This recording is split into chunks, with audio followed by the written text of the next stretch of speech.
diagnosis. That's the very first thing we want to do.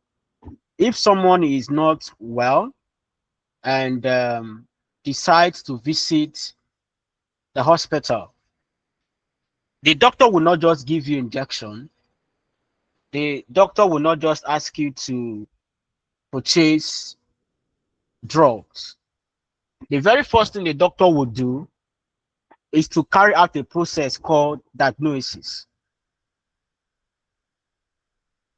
And the basic reason for that, or as we know, diagnosis is a medical process of identifying a disease, a condition, or an injury.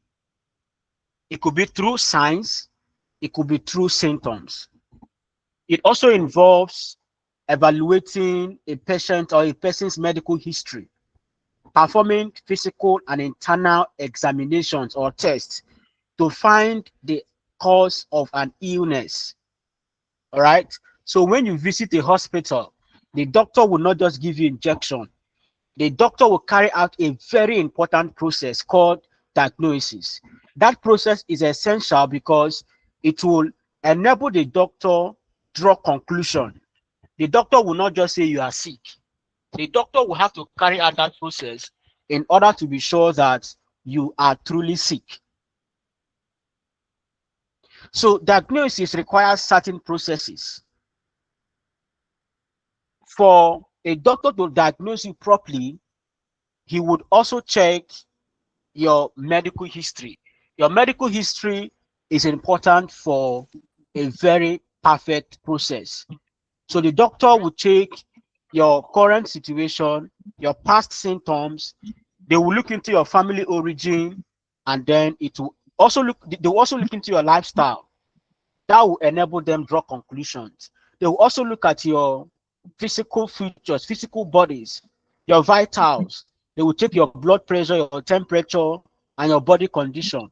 And then sometimes they will ask you to go and, run some kind of test, do some blood work, some x-ray scan, just to confirm, or rule out a particular idea. And so that's what we are also going to do here tonight. We're also going to do some brain diagnosis. On the screen, you can see a doctor, all right, diagnosing a woman.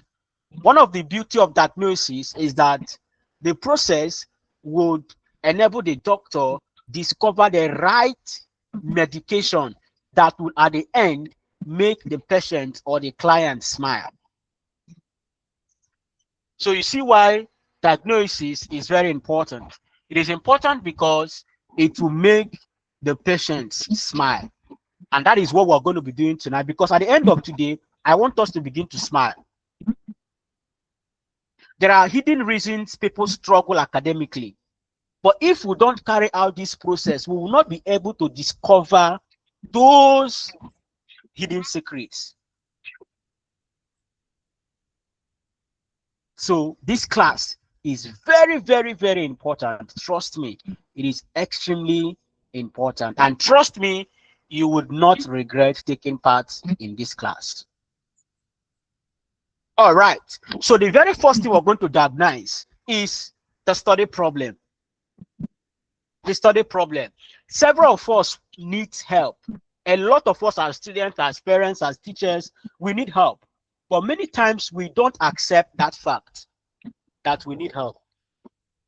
But I'm trusting that through this program, we will receive the help we are looking for. All right. So in order to solve our study problem, I want to carry out some diagnoses. Like we said, you are now in a hospital. This is a hospital. You are in a hospital. So the very first thing I want to do is to carry out some diagnoses. Are we ready for that? Help me type on the comment box, say I am ready. If you're truly ready for that, help me type, say I am ready.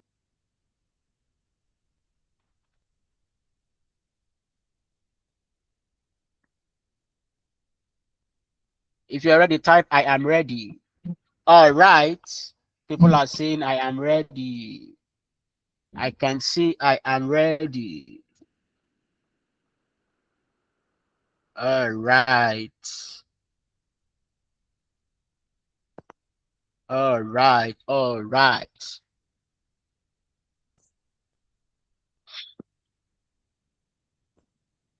Okay.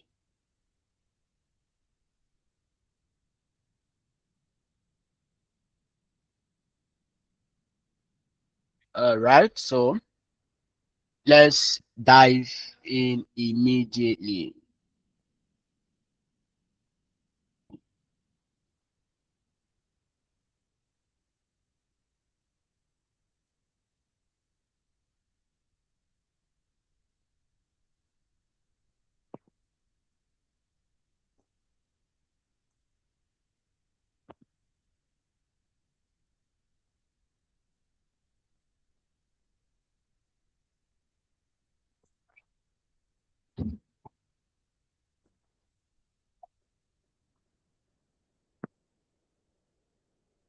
All right. Jumoka said I am ready. Just 1 minute.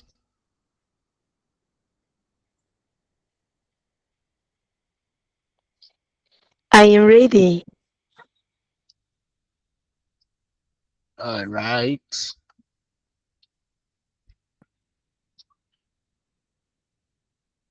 All right. So on the screen, we'll be seeing some questions.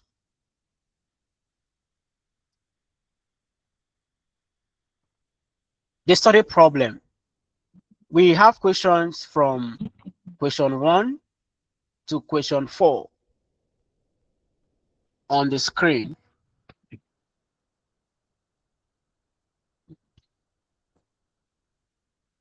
We have questions from question 1 to question 4. And we're going to be answering those questions together. All right, so the first question said, do you think students fail because they don't study? Why do you think students fail? Is it that they don't study? Is that the reason they fail? All right, so let's answer very quickly on the comment box. Do you think students fail because they don't study?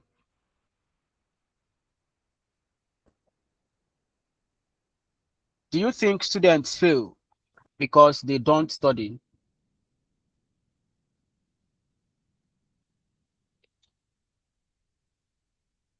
You can speak. We can speak now.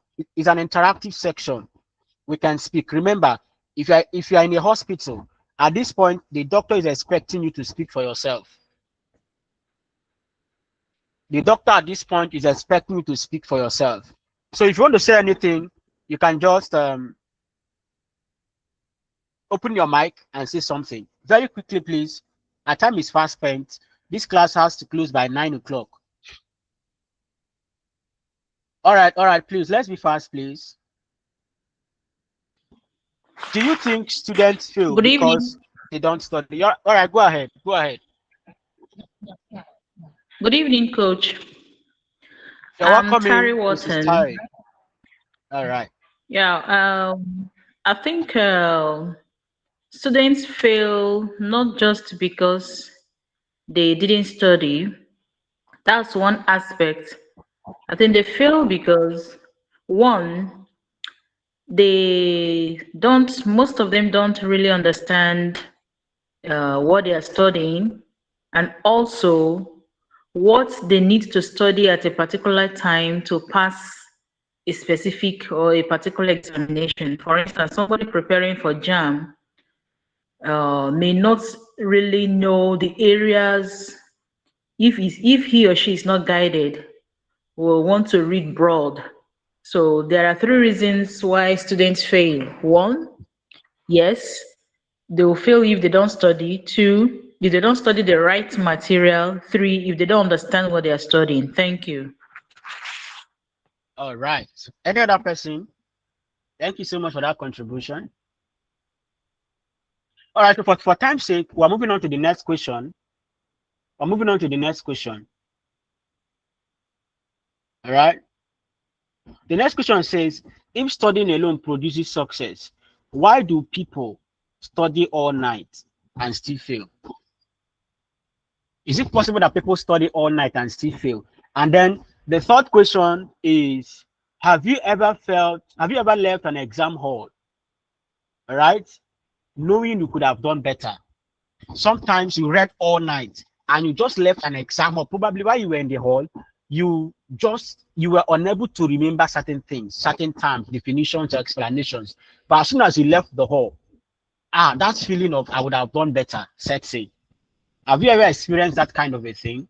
And then what do you think is really happening? What is the cause of that feeling? Let's hear from you, please.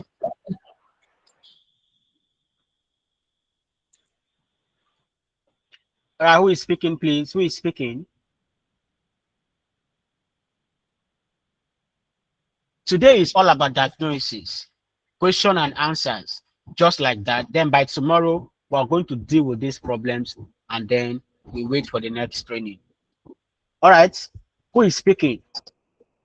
Yes, I would love to speak. This is Emmanuel speaking. All right, go ahead, sir. Can everyone hear me? Can everyone hear me?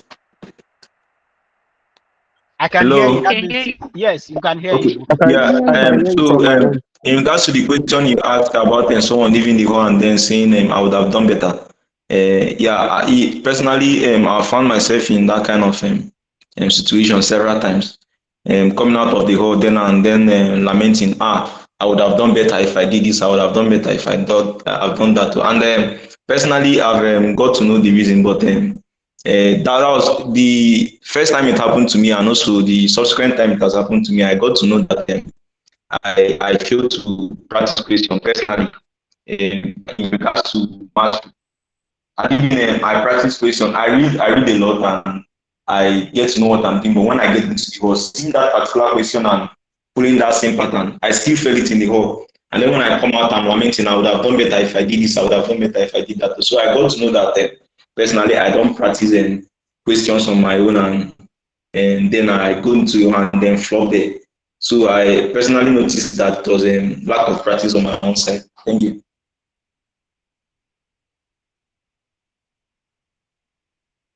All right. Thank you so much. Thank you so much. Somebody said, Eukaria said, the second question could be lack of time management and poor study habits or lack of preparation. All right. I agree with poor study habits. I agree with lack of preparation. But do we think that lack of time management is also a problem? Because I strongly believe that, having gone through some educational processes away from secondary school days, first degree, diploma, masters. I'm a PhD student, a second year PhD student right now. I'm of library and information science. And that is how I always talk about knowledge, research, and all of that. I remember growing up, one of the things my physics teacher would always tell me is that if I give you 30 minutes to write an exam, if 30 minutes is not enough, an hour will not be enough. So I agree with that mentality, knowing that the time allotted for every paper is enough for me. But we'll discuss more of that. Let's just move on to the next question because we have a whole lot to deal with. I believe as we're discussing all of this, you're beginning to discover certain things. For some of us, certain things we forgot over the years, we're beginning to remember them. We're beginning to learn or remember certain issues that are truly affecting a whole lot of persons academically. That's the reason for today's class.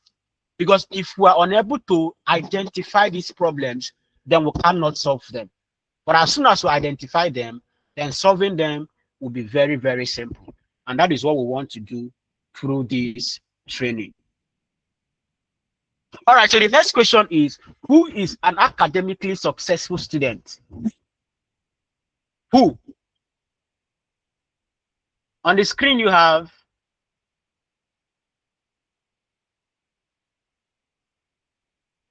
is it somebody that reads 12 hours every day? Or is it someone that never sleeps?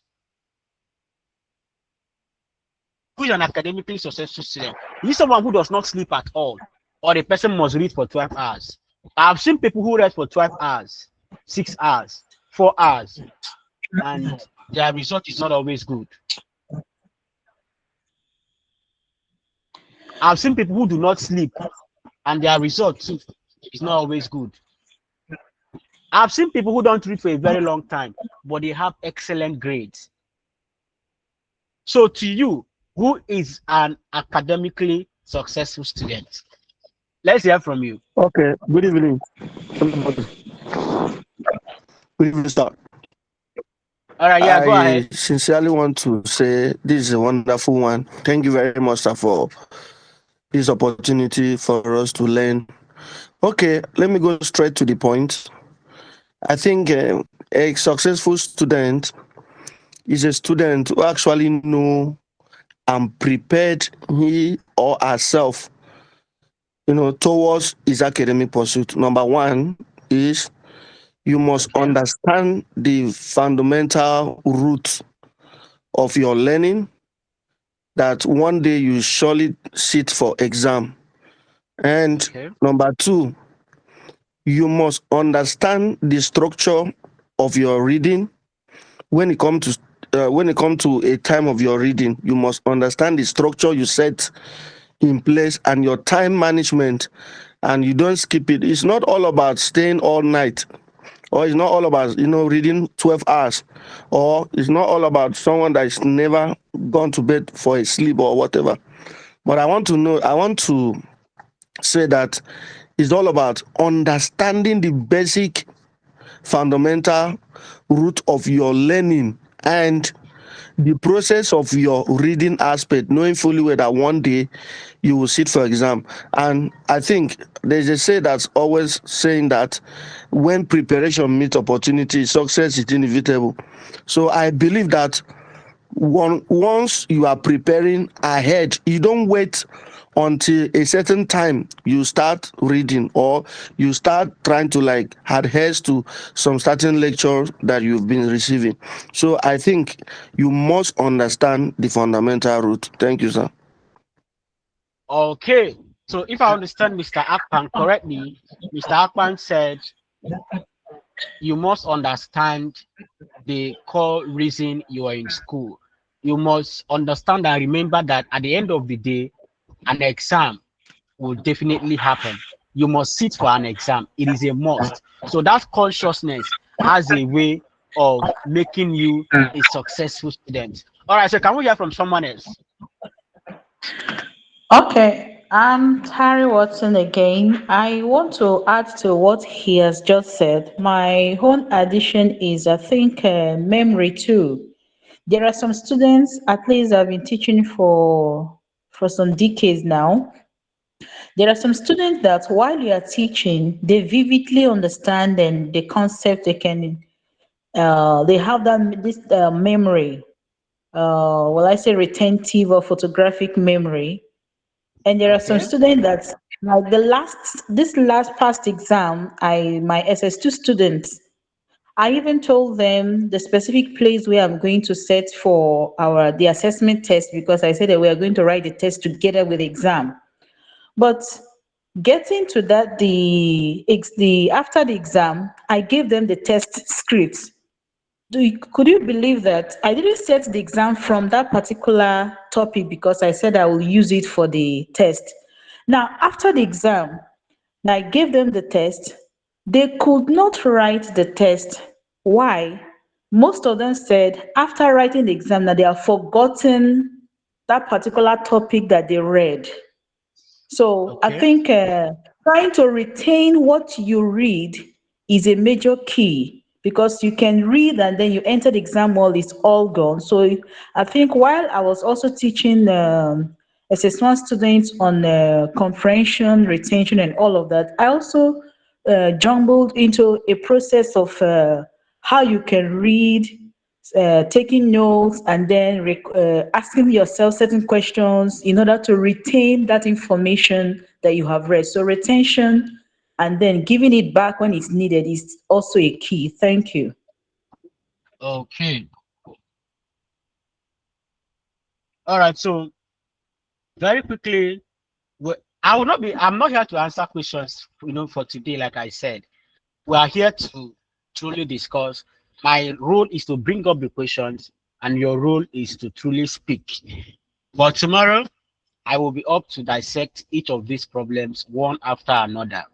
All right. So on the screen, we have another question. What is your biggest academic struggle? As a teacher, as a parent, as a pupil, as a student, what is your biggest academic struggle? On the screen, we have my biggest academic struggle is remembering what I read, concentrating, distraction, procrastination, phone addiction, fear of examinations, reading slowly, lack of motivation, inconsistency, poor grades. All right, so let's hear from you. What is your biggest academic struggle? What is your biggest academic struggle? It could be one, it could be two, it could be three, it could be all of them. But what is your biggest academic struggle? Let's hear from you.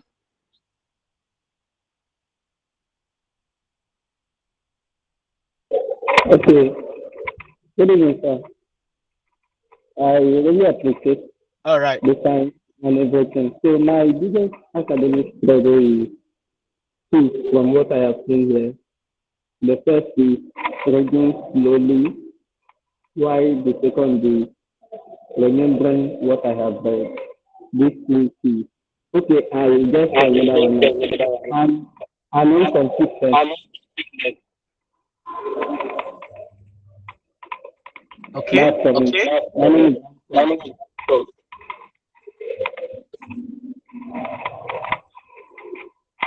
If you're done speaking, you can mute yourself.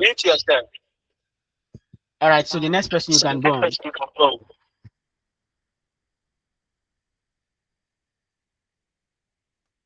Okay, sir. I think with this question, my biggest academic struggle is inconsistency, and another one, fear of examination. But Sorry, the first day you took us on. sorry. Excuse me. Mr. Emmanuel, please mute yourself. Hello, Emmanuel. Can you hear me? Yes, sir. All right. Mute yourself, please. My own is procrastination. Sorry. You said what? Procrastination. All right. Okay. You said procrastination. All right. All right. So, Mr. Akpan, you can speak now.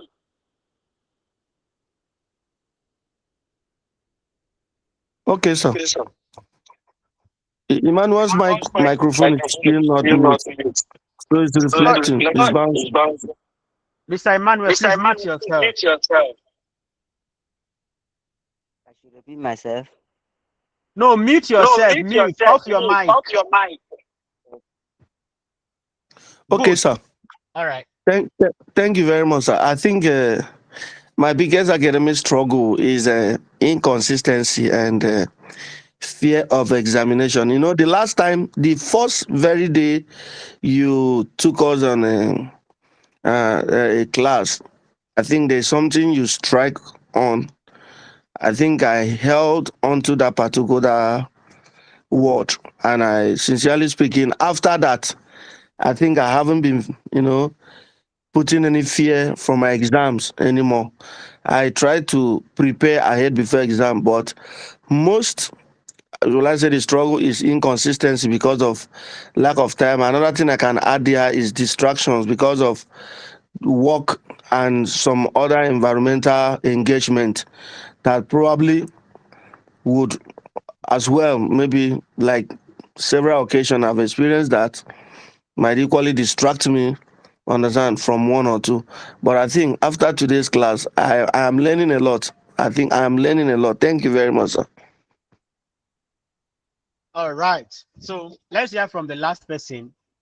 Just on this, for this particular question, let's hear from the last person. Move on to the next question. Okay.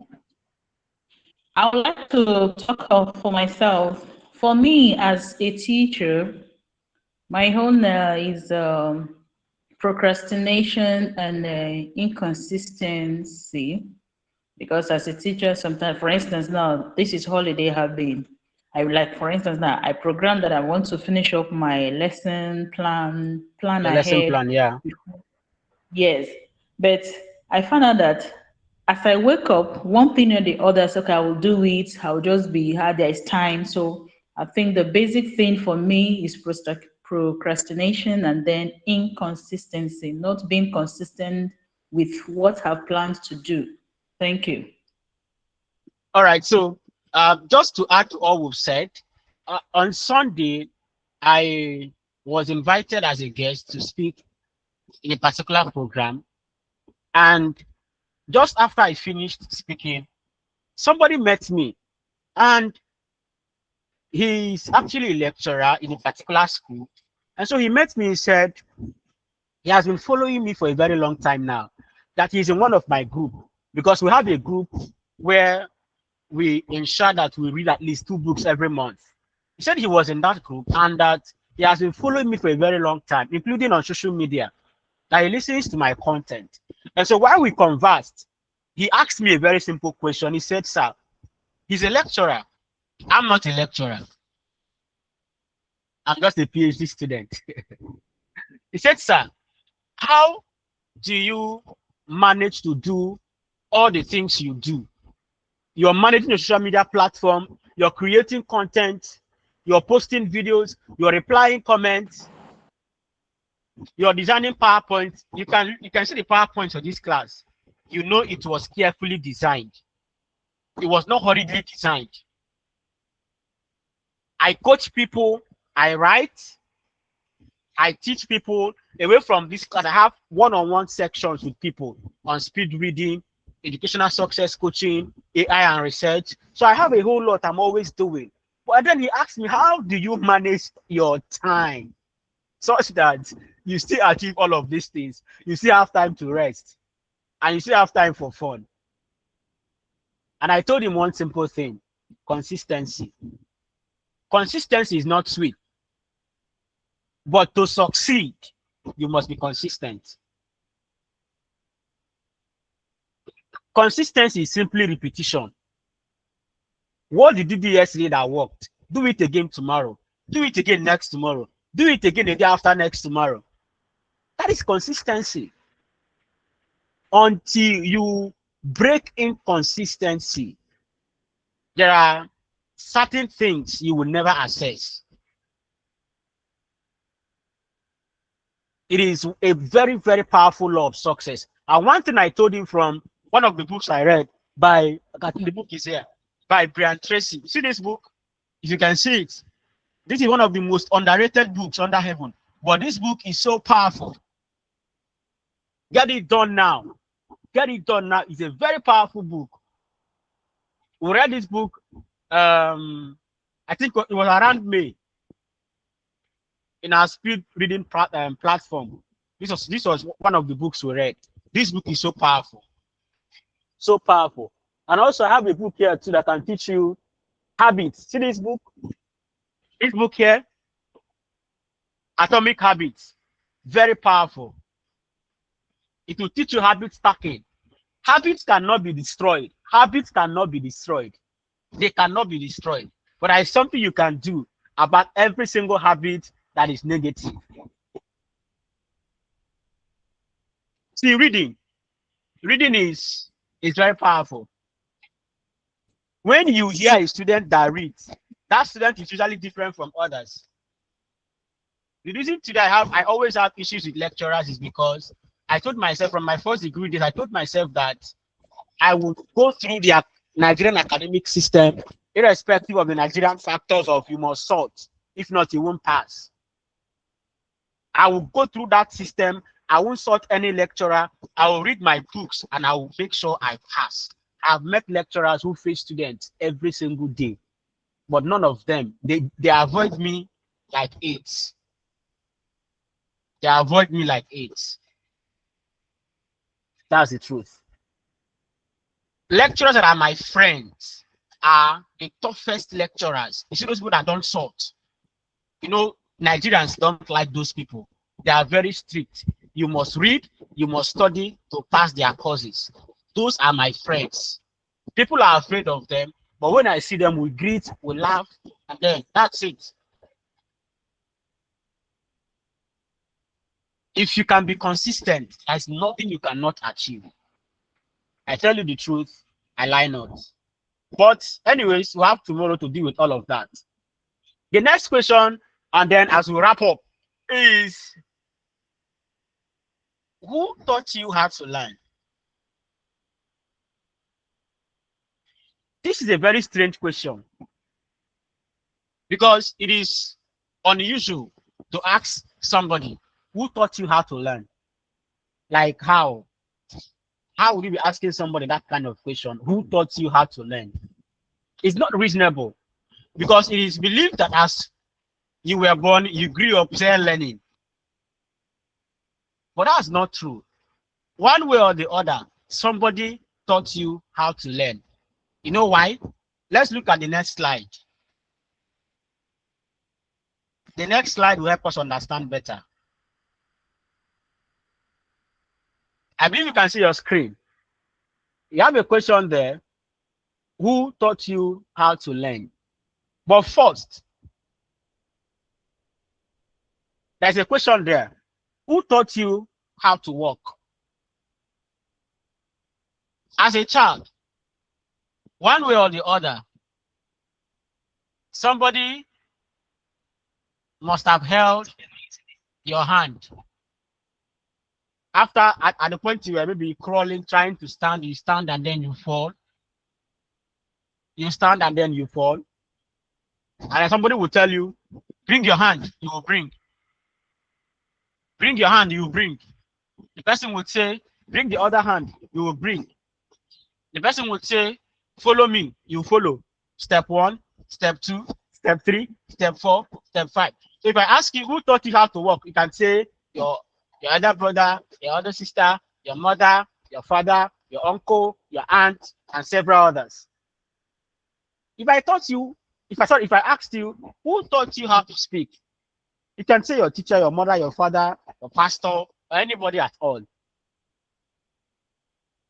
If I say who taught you how to use your phone, for some persons they will say they just collected the phone like this and they started using the phone. Is that correct?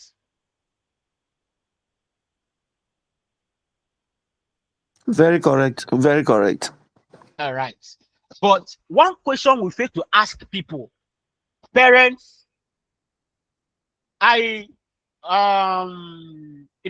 most secondary school and primary schools had their party just recently, this month. I was in a school to speak. I think I posted one of the videos on my platform, one of the short clips from that school where I was speaking to parents. We spent 7 years to become lawyers, barristers. We spend lots of years to become medical doctors. Is it not possible to become a medical doctor in 6 months? Just gather all the books, study them within 6 months, and you're certified a medical doctor. By God's grace, I am a chartered librarian of Nigeria. I am also a recognized member of the Teachers Regional Council of Nigeria. Before I did all of that, I went through a process. That is why, you see, I was telling them, I said, the reason for education is not to make you employable. Anybody can be employable. Sometimes when I speak, people don't like the way I speak. The reason for education is to bring you to a platform, a very civilized platform, where you acquire values and then you create or add values. That's what education does. You don't need to go to school to be employed. But you see, one of the things we do as parents is we don't acquire any kind of knowledge to become parents. We just, okay, maybe at age 30, 35, you get married, and then you give birth to children, just like that. This is where many parents are failing. Many teachers are failing. Some of us, for teachers and parents, even lecturers, some of us have forgotten the actual reasons we were called to parent children or guide children. somebody taught you how to learn.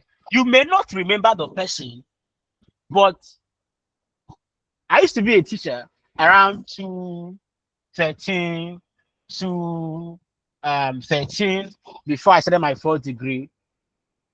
I can remember the people I taught. Until tomorrow, I am very grateful I went through that route. You see, all we are sharing today is life experiences. So who taught you how to learn? It's a question that must be answered. If you answer this question, you see that those who will come after you, you will be very, very intentional about their learning. You'll be very intentional about it. Who taught you how to learn? Let's answer. Who taught you how to learn? Mrs. Tare, Mr. Emmanuel, Mr. Handsome, Orlando. Who taught you how to learn? Okay, for me, it's actually my father who taught me how to learn. Okay. He is a teacher, and he was very intentional because I realized even till today, it was because of that foundation he gave me that I am doing what I am in the educational sector at my level. For instance, while as a young secondary school student, then what he will tell me every Saturday morning, I will sit down to write how I spent my week. Today I studied English and I'm teaching English literature. And then I happened to also enroll in one program, TV radio presentation program.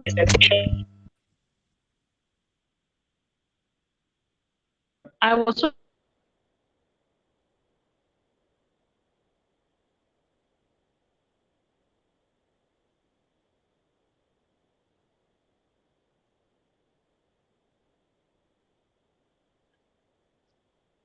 Hello, what's happening? new words that you will write their meaning as you come across. What I used to taught me that I passing word by new notes and then I begin to transfer. So in all of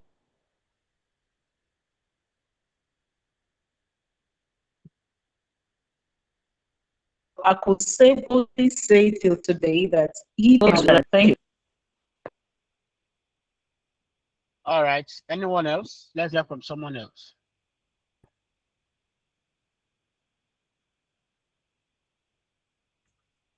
Let's hear from someone else, please.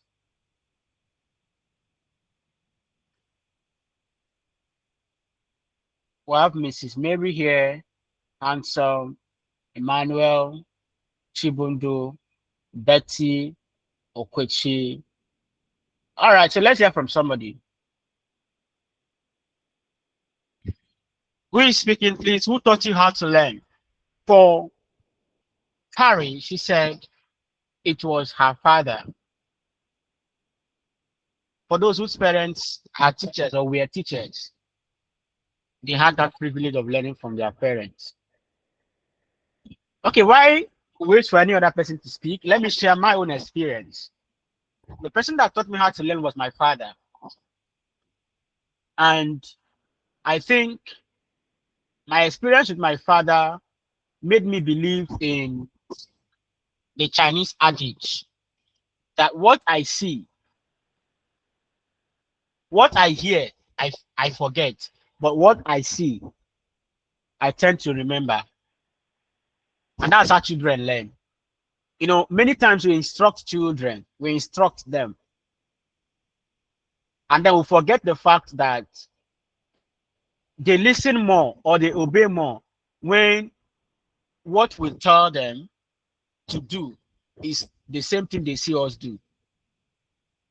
I grew up seeing my father around the table, so he was always reading, writing, just like that. So I used to just go to that table and write. I don't know what I used to write, but I just know that I used to sit down with him on that table and I will write. Sometimes he would sleep while he was writing, he just sleep like that. While he's writing, he would sleep, and then I also join him to sleep. He wake up like that. So I grew up like that. I grew up around books. So growing up, reading was just part of me. I grew up like that. But there are some of us that growing up, we never had that opportunity to learn one-on-one. So we cannot even give a very good account of the person or the process that taught us learning. And that's one of the reasons this training is very important. I believe this class is an eye-opener. There are some things we felt were just very unnecessary, but through this training, we're beginning to understand how important those things are. I believe in core transformation, that every process I take part in should be able to change me, should help me to unlearn, should help me to relearn and learn new things.